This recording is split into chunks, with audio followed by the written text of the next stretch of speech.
So let me talk about our varsity season. So this is my 21st year at Sacred Heart, my 27th year coaching high school water polo. And I can tell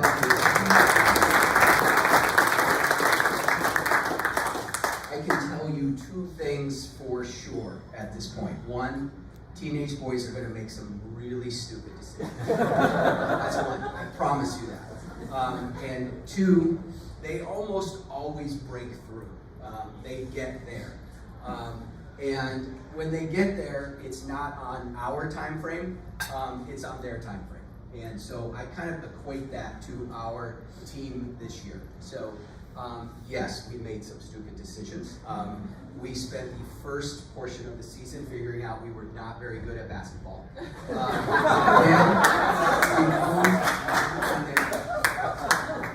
We had a whole lot of injuries. We had our first healthy practice with our entire team in mid-October.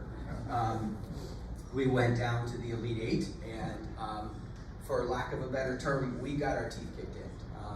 And the thing I told the boys afterwards, which was, one, we weren't doing a very good job of coaching them. That includes me.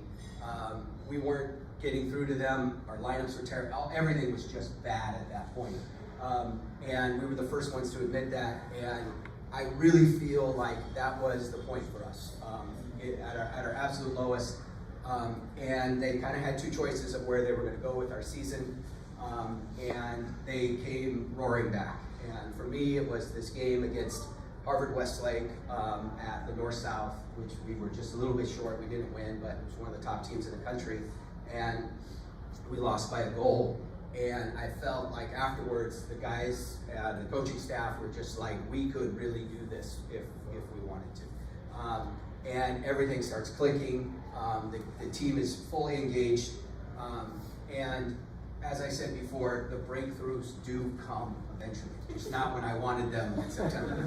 So I tell our kids the same thing every year, even though I often break the rule. And for us at Sacred Heart, the tournaments are practice. All the games are practice. All we focus on is in November. Right? We want to be really good in the month of November. And so the breakthrough happened. And so I am so proud to say what these guys did in that month of November. So we won WCIL in a one-goal game, came back and won our 14th consecutive CCS championship in perhaps the most chaotic.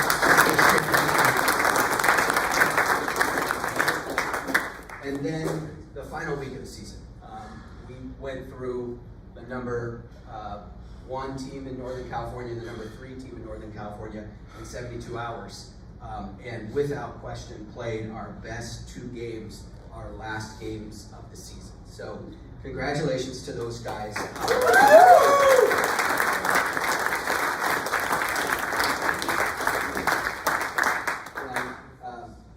As I said before, it's never a straight line. I wish it was, but it's not. But as we stand here, they did it. And the seniors led them through it, and they got them there. And they all are standing on the podium, and I couldn't be more proud. Of course, we need to mention that this team has the highest GPA in the history of Sacred Heart Water Polo.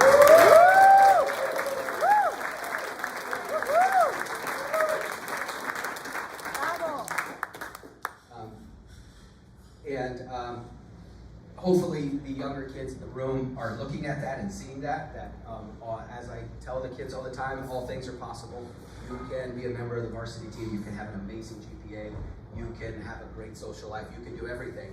And this senior class, as they were talking about, is a great example of that. So hopefully our younger kids are watching and using those guys as role models. Our final senior speech is going to be Nelson. Come on.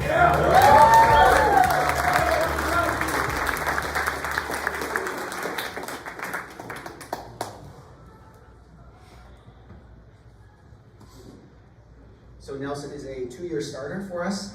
He is one of our senior co-captains. Very intelligent player, easily very coachable.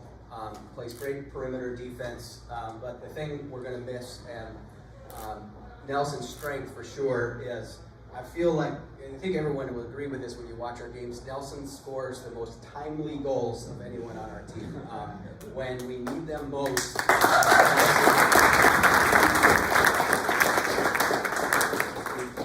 great perimeter shot, and like I said, it is a player for the moment, including scoring 4 goals in our championship game against De La Salle.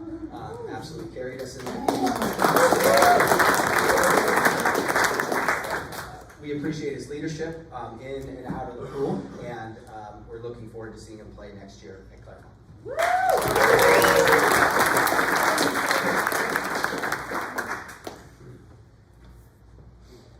Standing up here right now, it is finally hitting me that my time in the SHP water polo program is coming to an end. Every day in practice felt like an eternity, but now that it is all over, I can say that the years went by fast. If not for this program, I would not be the same person that I am. After estimating the yardage, I have found out that over my 4 years of water polo and swimming, I have probably swam about the distance from here to Japan. Underclassmen, you may have to do even more, as Coach K has adopted a nasty habit of inventing new sets, and even going as far as to ask Navy SEAL trainees what they do for conditioning in order to implement those torturous strategies upon us. When all is said and done, all of the things that people have said about Coach K molding both great players and great people have held true. In addition to helping me become the technical player and disciplined person that I am now, Coach K has also informed me on many occasions that I am a natural loser and have been an integral part in many of the most humiliating losses in SHP history. He has also taught me how to express my frustrations with body language, driven home the point that in order for someone to listen to me, I should repeat their name at least 3 times at a shouting pitch, and that being greeted with silence coming out of a game is the best praise I can hope for. But through it all, I have emerged from this program a stronger, more resilient, more driven person, and certainly a much better all-around athlete. Coach, thank you for everything. Coach Olson, I will miss your jokes and advice on and off the deck. Being coached by you for the past 9 years has been a great and formative experience in my life, regardless of the fact that the pool is sometimes colder than 77 degrees, and we didn't quite make it home from Istanbul that day. I hope I've been able to treat you like a human being, unlike that Turkish flight attendant. Coach Lance, while you may not be great with clearance limits on parking garages, or staying awake in cozy armchairs before a semifinal game, and I will never be able to understand your twisted and cynical movie taste, I have thoroughly enjoyed my time with you. Thank you for helping me to learn more about this wonderful sport. Mom and Dad, thank you guys above all else for your unwavering support and counsel through everything, and for assisting me during both happy and sad times. I can't count how many times you've convinced me to persevere in this sport and in all facets of life. I love you both. To my fellow seniors, I've played with many of you since we were 7 or 8 years old. I'm so grateful to have shared all of our experiences together over the years, even our unprecedented 65th place finish at the 2023 JOs. If not for you guys, I would not have made it this far in the sport of water polo or in my life. I admire the hard work and dedication that you have all shown in this sport and in life for as long as I have known you. I love you all, and there's no one I would have rather gone through this with. To all the underclassmen and everyone that I've had the pleasure of playing with, I feel so fortunate. This community has left me with deep bonds that I fully believe will turn into lifelong friendships and relationships. To all the younger kids and parents here who I have not had the privilege of meeting and getting to know, I absolutely encourage you to stick with this program, regardless of the screaming and fanatic whistleblowing you may hear during varsity practices. High school is a very competitive and sometimes difficult time, and although the things we do at water polo practice daily are physically and mentally hard at every level, the team, the discipline, the victories, and the experiences that come out of this community are things that do not exist in other sports programs around campus. I am so excited to see what the future holds for all of you. Thank you.